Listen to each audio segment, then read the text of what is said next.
ইহুদিরা এসে প্রশ্ন করলো, মুহাম্মদ 3টা প্রশ্ন করব, উত্তর দাও, পারলে আমরা সব ইহুদি গোষ্ঠী কালিমা পড়ে মুসলমান হয়ে যাব। আল্লাহর হাবিব বললেন, কি প্রশ্ন? প্রশ্ন নাম্বার 1, মা হুয়া রূহ, রূহ কাকে বলে? রূহ থাকলে মানুষ নড়ে, রূহ না থাকলে পড়ে যায়, এটা কি? 2 নাম্বার প্রশ্ন, আসহাবে কাহাফ সম্পর্কে তুমি কি জানো বলো। 3 নাম্বার প্রশ্ন, যুলকারনাইন সম্পর্কে কি জানো বলো। আল্লাহর হাবিব বললেন, আমি জানি না। কি বললেন?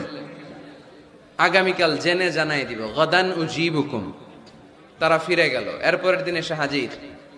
আল্লাহর হাবিব বলতে পারলেন না, আবার বললেন গদান উজিবুকুম, আগামীকাল বলবো। ইহুদিরা তারপরের দিন এসেও হাজির। আল্লাহর হাবিব বললেন গদান উজিবুকুম, আগামীকাল বলে দিব।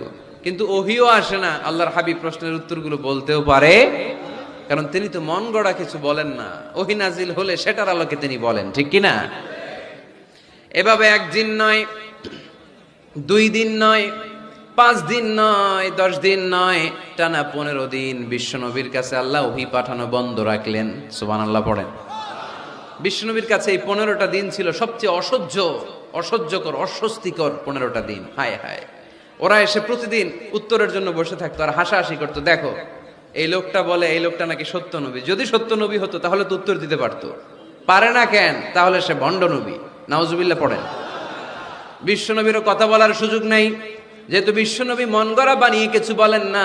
আকাশের দিকে তাকিয়ে থাকেন, আল্লাহর কাছে বলেন, আল্লাহ তুমি যদি না জানাও, জানানোর সুযোগ নাই। বিশ্বনবীকে আল্লাহ 15 দিন ওহী থেকে মাহরুম রাখলেন, কারণ বিশ্বনবী যখন বললেন গদান উজিবুকুম, আগামীকাল বলবো, এর সাথে বিশ্বনবী ইনশাআল্লাহ জুড়ে দেন নাই। ইনশাআল্লাহ বলতে ভুলে গেছিলেন।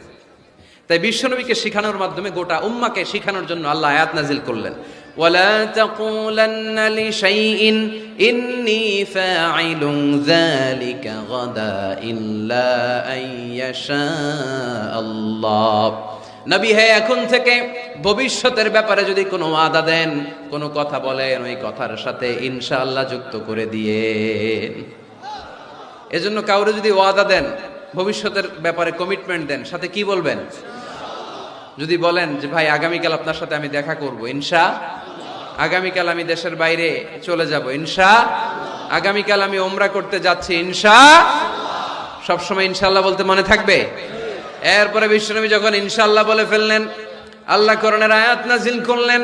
বিশ্বনবী তখন দাঁড়িয়ে বললেন, কার কার উত্তর দরকার আমার কাছে আসো, উত্তর নিয়ে যাও। উত্তর নাজিল হয়েছে, ইয়াসআলুনাকা আনির রূহি কুলির রূহু মিন আমরি রাব্বি ওয়া মা উতিতুম মিনাল